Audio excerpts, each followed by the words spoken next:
I'm going to turn the meeting over to Vivian, Manekin, and Crickett, Woloson, who are the co-chairs of the REDI committee, for a report on their work. All right, let's get settled. Hi, everyone. So nice to see you all in person and to everyone online. Thank you, Sally and Ann, for giving us this opportunity.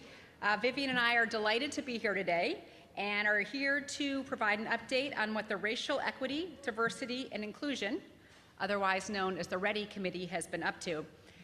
Anyone who knows me knows I talk really fast. I feel like I am talking like a tortoise right now. But if I start getting too fast, just please slow me down. Katie's already waving. All right, this could be a challenge for me. So just to give a little background, the steering committee established the REDI committee in the fall of 2020, and we are in our third year. We can go ahead and start yes, thank you. We spent much of the first 2 years learning about the relevant issues and gaining an understanding of what they could imply for the Baltimore Women's Giving Circle. Over those years, the committee has evolved from a small group learning together to a larger work group researching a variety of topics in small groups and doing some initial planning, to our current iteration that is designed to develop and coordinate initiatives on behalf of the steering and standing committees. Much of what we're talking about today and a lot of additional background information can be found in a document cleverly titled Background and 2023 Plan that will be on the website in a couple of days in the REDI folder. Next slide, please. So back in 2020, the steering committee established REDI for two main reasons. First, on a national level, conversations in the philanthropic sector were focused on the evolving concepts of trust-based philanthropy and participatory grant-making. The steering committee wondered how evolution toward these new models might impact the Giving Circle. At the same time, the steering committee recognized that potential adjustments related to these models could require collaboration and cooperation across Circle committees, and that the organization would need additional capacity to do this work. That's what we're here for. Next slide, please.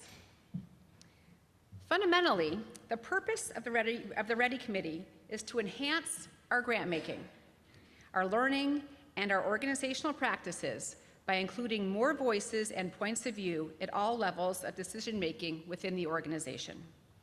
The thought being that the more perspectives and approaches that we consider in all aspects of what we do as an organization, the more creative and effective we can ultimately be with our grant making. Next slide. Let's pretend there's an arrow going through those dots. 3 great dots. The REDI committee is on the steering committee and acts as a partner to all of the existing committees. And depending on the topic or circumstance, which we'll go through later, we may offer ideas and alternative perspectives, or we may provide additional capacity and support to promote collaboration and cooperation between committees that may not otherwise be possible, as those committees focus on their existing responsibilities, which anyone who's headed a committee knows is already a lot. Importantly, the REDI committee's work is always at the behest of the steering and standing committees. So with that background, I'm going to turn it over to Vivian to talk about the nitty-gritty of what we've been up to. Next, please. Great. Doesn't show up really well. Good thing I'm speaking so that you can see what it says. The REDI committee is composed of a 14-member coordinating committee that represents a handful of initiative teams. Initiative teams are time and topic specific. They form to do a specific task, then disband when their work is complete. It's a little unlike most of the committees that we have. This year's initiatives are derived from 3 main sources: the annual survey that you filled out, the work to date of the REDI task groups, and recommendations that we've had from other facilitators and mentors. The REDI committee is working on 3 initiatives this year, these 3 up here. The first initiative is to update our mission and value statements and develop a vision statement. The second initiative is to explore a grant pilot.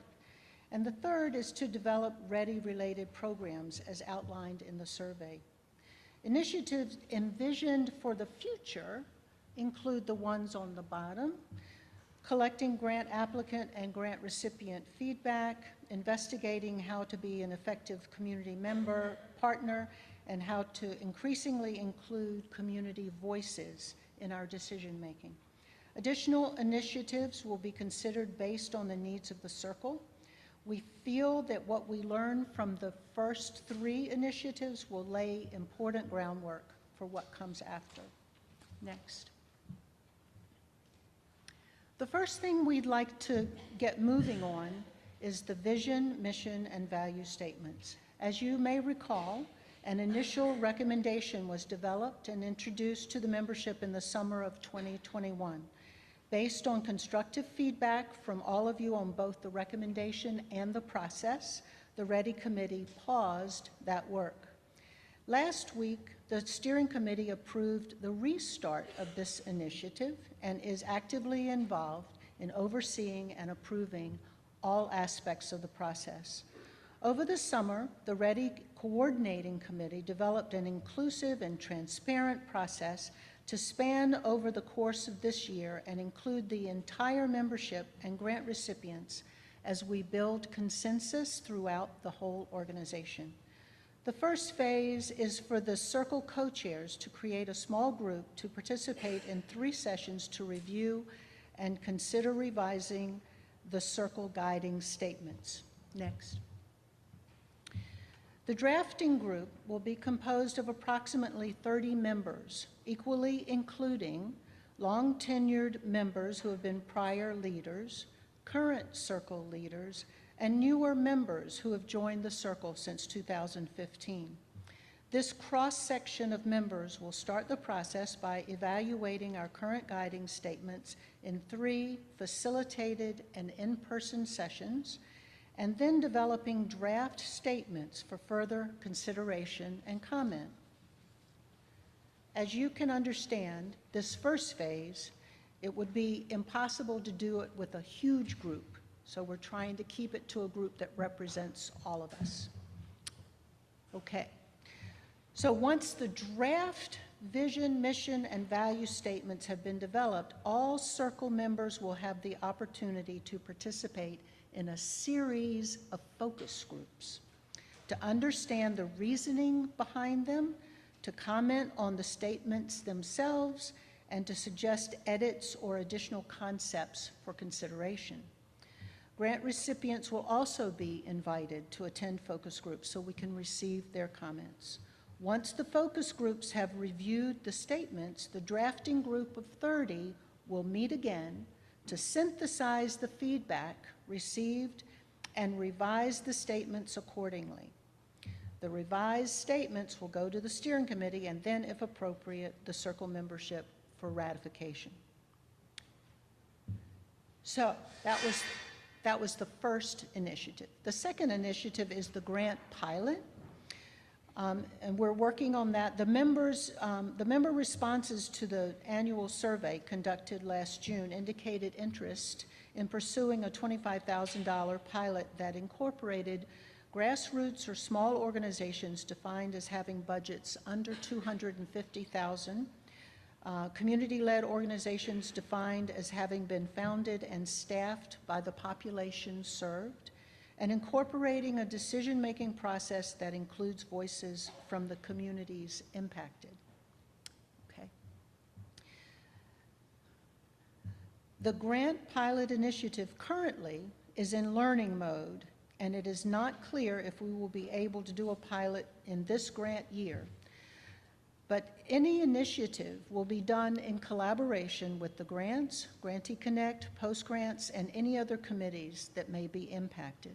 Right now, the team members are reaching out to other collective giving organizations as well as local experts to better understand existing models.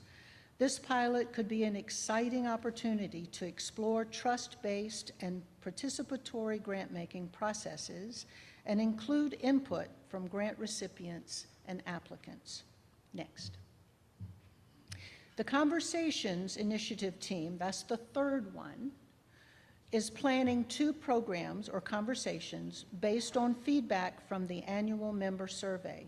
The conversations will be open to all Circle members. The topics are evolution in the philanthropic sector and changing demographics in the Baltimore region. Crickett's going to do the close. So hopefully we've given you a background to the committee and a good overview of what we're working on this year. If you want to join us, we've got several opportunities in our 3 initiative teams.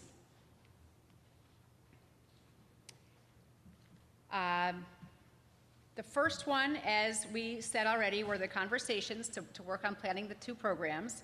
The second is doing the research and implementation for the grant pilot, timing still up in the air. And third is starting in the new year to work with the Vision, Mission, and Values Initiative team on setting up the focus groups and getting feedback through those. And the last slide. So if you want to learn more, you can check out that great document that'll soon be in the Circle Library, which goes over a lot of what we've already talked about here today. And then when you get that email that Sally talked about asking for committee participation, you can respond back to that, and that's the way to get linked up with an initiative team. And you can always reach out to Vivian and myself at the REDI email address for the Circle. So thank you all so much. I'm going to turn it back over to Anne.